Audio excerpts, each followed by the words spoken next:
सभी देशवासियों को नमस्कार, जय हिंद, जय भारत। मैं मुकेश सिरोही, भारतीय अखिल भारतीय परिवार पार्टी का राष्ट्रीय महासचिव, हरियाणा राज्य प्रभारी। साथियों, जब से किसानों ने आंदोलन स्टार्ट किया था ये काले कानूनों के एवज में, तब से अखिल भारतीय परिवार पार्टी और भारतीय किसान समिति किसानों के समर्थन में शुरू से खड़ी है। और अखिल भारतीय परिवार पार्टी पहले भी किसानों के साथ थी और आज भी किसानों के साथ है।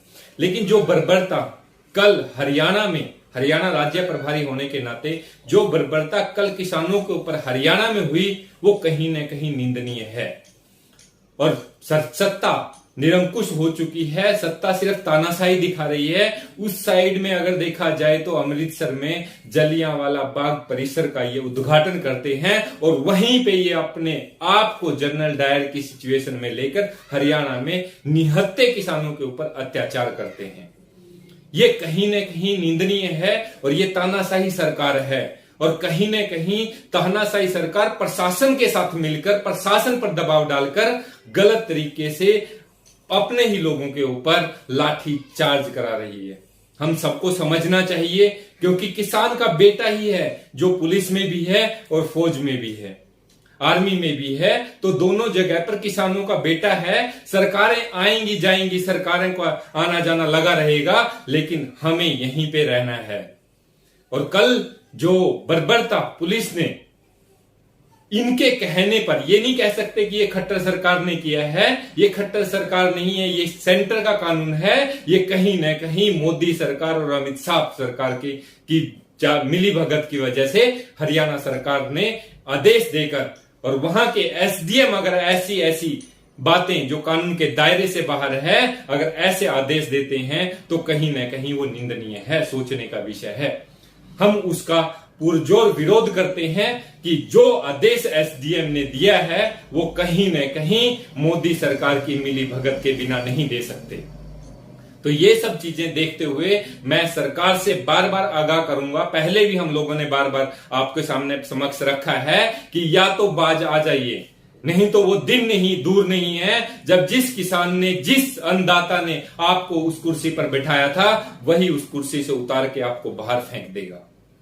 आप समझ जाइए, अब भी वक्त है, ये काले कानूनों को वापस लीजिए और किसानों के ऊपर अत्याचार, बेरोजगारों के ऊपर अत्याचार। आज आप बात करते हो कि किसानों को हमने ये दे दिया, हमने ये दिया, हमने ये दिया, हमने उज्ज्वला योजना चलाई, हमने बेरोजगारी, हमने 80 करोड़ लोगों को राशन पहुंचाया। कोई कभी भी बात करता है कि जो युवा पढ़ा लिखा है वो बेरोजगार है, उसके लिए रोजगार की बात कोई भी नेता आके क्यों नहीं करता? क्यों नहीं बोलता कि हमने इतने लोगों, युवा साथियों को, जो इतने लोगों ने ये एजुकेशन पास की और हमने इतने लोगों को नौकरियां दी। 2018 की बात करें तो आज तक भी आपकी नौकरियों में कैंसिलेशन चल रही है। युवाओं को आप बेरोजगार बनाए जा रहे हैं, युवाओं के ऊपर अत्याचार कर रहे हैं, बुजुर्गों के ऊपर अत्याचार कर रहे हैं, किसानों के ऊपर आप अत्याचार कर रहे हैं, महिलाओं के ऊपर आप अत्याचार कर रहे हैं। आपने सीमाएं कौन सी छोड़ी हैं जो आप सत्ता में बैठने लायक अपने आप को समझते हैं? ये सत्ता परमानेंट नहीं है साहब। जिस दिन वक्त आएगा, यही लोग जिनके ऊपर आप लाठीचार्ज कर रहे हैं, यही लोग आपको सत्ता से बाहर फेंक देंगे। अब भी वक्त है युवाओं के ऊपर। आज लड़ाई किसान की नहीं है, किसान तो दूसरों की लड़ाई खुद लड़ रहा है। किसान को पता है कि कल को आने वाले टाइम में हमारे साथ तो बुरा होगा ही होगा, और बाकी सभी युवा साथियों के साथ भी उसका असर इतना पड़ेगा, क्योंकि आज बेरोजगारी और हमारी जो जीडीपी है वो माइनस में जा चुकी है। उसको ऊपर निकालने के लिए किसान ही एक ऐसा था जो कोविड के टाइम पे भी जो जीडीपी को प्लस में लेके गया था। आज उसी के ऊपर आपने अत्याचार करना स्टार्ट कर दिया। जिस किसान ने कुछ मांगा ही नहीं, उसको आप अपने कुछ पूंजीपति लोगों की वजह से, कुछ अपने जो फंडर हैं, आपको पैसा देते हैं, उनकी वजह से आपने उठा के डोनेशन देते हैं, आपने उठा के उनके लिए सारे किसानों को ही दांव पे लगा दिया।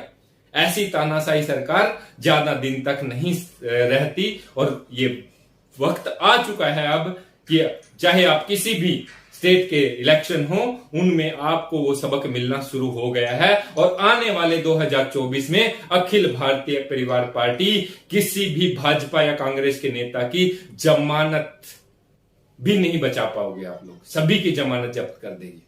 और ये भी बात सच्चाई है, ये कान खोलकर सुन ले भाजपा सरकार, कि आने वाली 2024 में अखिल भारतीय परिवार पार्टी की सरकार आपके एक एक गुनाहों का हिसाब लेगी।